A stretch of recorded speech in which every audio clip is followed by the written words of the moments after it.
Il s'agit d'une histoire sur le moment où j'ai été témoin d'un événement bouleversant en une seule nuit. Je m'appelle John. Je suis un employé de bureau ordinaire qui vient de fêter ses 60 ans cette année. Bien que je sois chef de service, je me demande s'il est temps de prendre du recul. À la maison, j'ai une femme du même âge et 2 filles. Les 2 filles sont mariées et m'ont comblé de 4 petits-enfants. C'est une vie simple, mais je crois que je pourrais passer une retraite paisible et heureuse. À cet âge, je n'attends pas de changement significatif dans ma vie. Je pense que beaucoup de gens ressentent la même chose. Bien sûr, j'en fais partie. Ma vie n'a pas été marquée par de grandes réalisations, mais je suis satisfait de ce que j'ai. Je pensais que pouvoir passer le reste de mes jours paisiblement serait le plus grand bonheur. Je le pense aussi. Mais il semble que les déclencheurs de changements significatifs dans la vie quotidienne peuvent être trouvés à des endroits inattendus.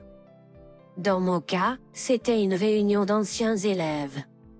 À l'été de mes 60 ans, j'ai reçu une invitation à une réunion d'anciens élèves du collège.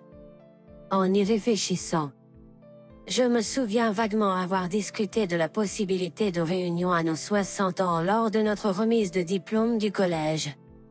Mais après plus de 40 ans, je ne m'attendais pas à ce que cela se produise réellement, et j'avais complètement oublié. Cependant, la perspective de retrouver d'anciens amis après des décennies était très attrayante, et j'étais impatient d'y assister. Avec l'encouragement de ma femme, j'ai décidé d'aller à la réunion d'anciens élèves. Je ne savais pas alors les événements inattendus qui allaient se dérouler.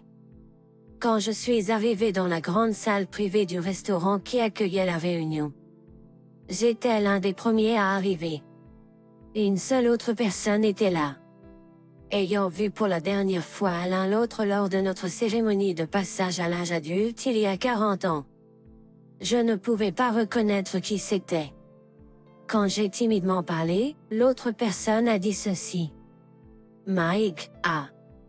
Je suis Mike. Ça fait un moment. Mike.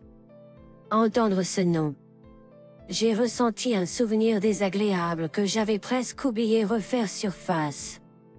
Mike et moi étions dans la même classe en 2e et 3e année de collège. Il était un élève parfait, bon à la fois en académique et en sport, et a même été président du conseil des élèves. Il était également populaire auprès des filles en raison de son physique avantageux. Cependant, il était assez mal aimé parmi les garçons. La raison en était, et... John, prête-moi cette feuille. Celle-ci? Alors que je m'asseyais à mon bureau le matin et tenais la feuille de devoir. Mike m'a dit cela.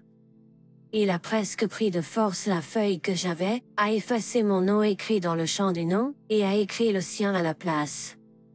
C'était clairement un acte injuste et incorrect, mais il était une figure populaire avec du pouvoir au sein de l'école. En tant qu'élève de collège à l'époque, face à une telle influence écrasante, je n'ai pas pu protester davantage. Mike avait généralement cette attitude envers la plupart des garçons, mais il semblait que j'étais particulièrement visé.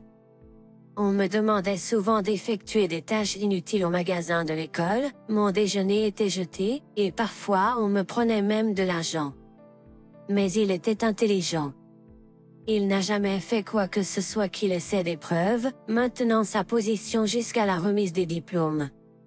Après le collège, nous sommes allés dans des lycées différents, et je me souviens qu'il n'a pas assisté à la réunion lors de la cérémonie de passage à l'âge adulte car il étudiait à l'étranger. Il était la dernière personne que je voulais revoir, et pourtant, nous voilà, nous rencontrons après 40 ans. Maintenant, tous les deux, nous entrons dans la vieillesse, 40 ans plus tard.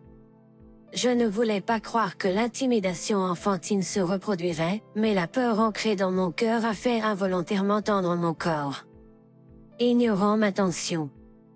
Mike m'a salué avec un sourire, et j'ai ressenti un soulagement à l'intérieur. En effet, le temps semble guérir toutes les blessures. Ou du moins, c'est ce que je pensais, mais j'avais tort. La voix de Mike résonnait bruyamment dans la pièce encore peu peuplée. Je ressentais la désagréable sensation de paume moite, un sentiment que je me rappelais il y a des décennies. Mike n'avait pas du tout changé, peu importe le temps écoulé. Mais de manière similaire. Je n'avais pas beaucoup changé non plus. Incapable de répliquer. J'ai essayé de juste sourire, quand soudainement, entendant cette voix de la porte, je me suis retourné pour regarder. Là se tenait un vieil homme, méconnaissable en raison du passage du temps. Mais d'une manière ou d'une autre, je savais qui il était. Il était le seul à m'avoir tendu la main pendant nos années de collège.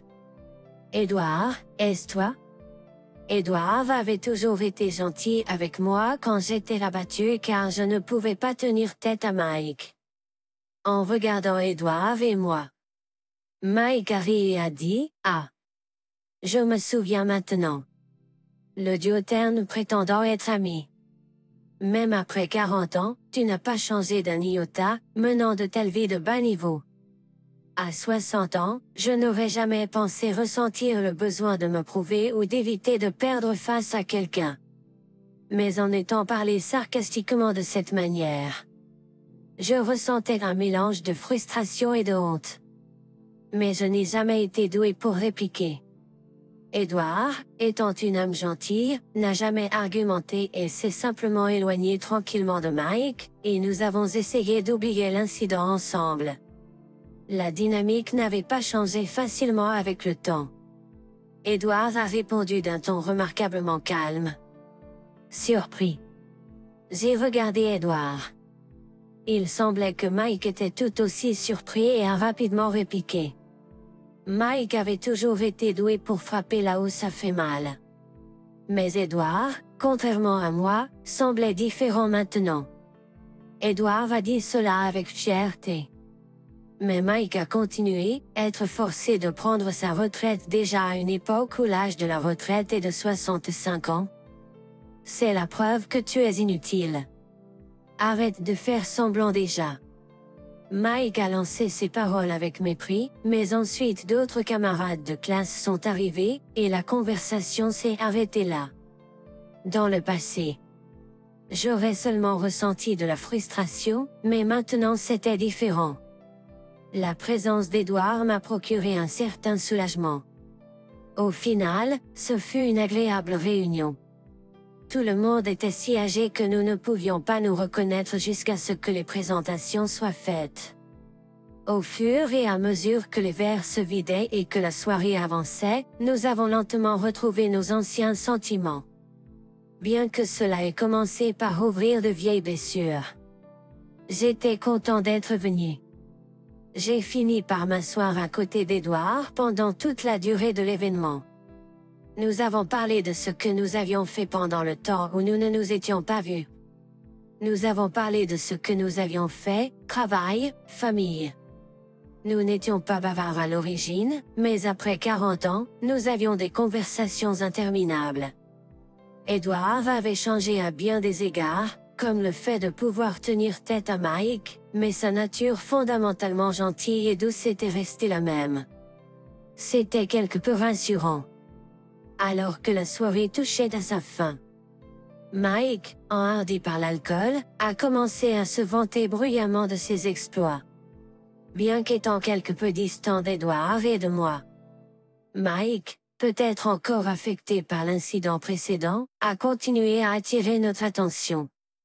Mike a insisté pour se vanter, dirigeant toujours la conversation vers nous. Édouard a répondu, montrant sa magnanimité en reconnaissant le succès de Mike. Cela semblait irriter Mike, qui a continué avec son sarcasme. Je me demandais comment Édouard avait acquis une telle détermination. J'étais vraiment curieux à ce sujet, c'était une question que je n'arrivais pas à chasser de mon esprit. Contrarié qu'Édouard n'ait pas mordu à l'hameçon. Mike a ensuite commencé un récit plus douteux. Il a posé la question à nos camarades de classe, Et voyant tout le monde pencher la tête dans la confusion, il semblait assez satisfait. Puis, il a prononcé des mots qui n'auraient jamais dû être dits. Mike, ivre et rougeau, semblait apprécier cette conversation. Les autres camarades de classe écoutaient simplement avec consternation. C'est une sacrée histoire, murmurai-je doucement à Édouard. Puis, j'ai réalisé quelque chose d'important. Une fois que je l'ai réalisé, je ne pouvais pas rester silencieux, alors je me suis immédiatement levé. Mike, tu ferais mieux d'arrêter de parler de ça. Je pouvais sentir le sang quitter mon visage dans cette situation inattendue. Mais je doute que quiconque autour de moi puisse deviner pourquoi j'étais si anxieux, sauf Édouard, assis à côté de moi. Cependant, Mike a ignoré cet avertissement final et a continué à raconter ses méfaits comme s'il s'agissait de récits de vaillance. Malgré la gravité de la situation, je ne voulais pas justifier un comportement criminel ou défendre Mike, qui avait été une nuisance depuis l'école primaire. Mais plus Mike parlait, plus je transpirais. Incapable de le supporter plus longtemps, je l'ai interrompu. Mes paroles ont résonné dans le couloir, faisant taire tout le monde. Mike, qui avait pris plaisir à son histoire, est devenu pâle, rassemblant ses affaires. Édouard s'apprêtait à partir. Mike, sa bravade précédente disparue, a suivi désespérément Édouard. Attends. Nous sommes camarades de classe, n'est-ce pas?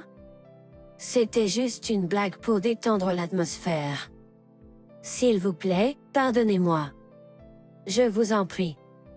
Alors qu'Édouard s'éloignait, Mike s'effondra au sol.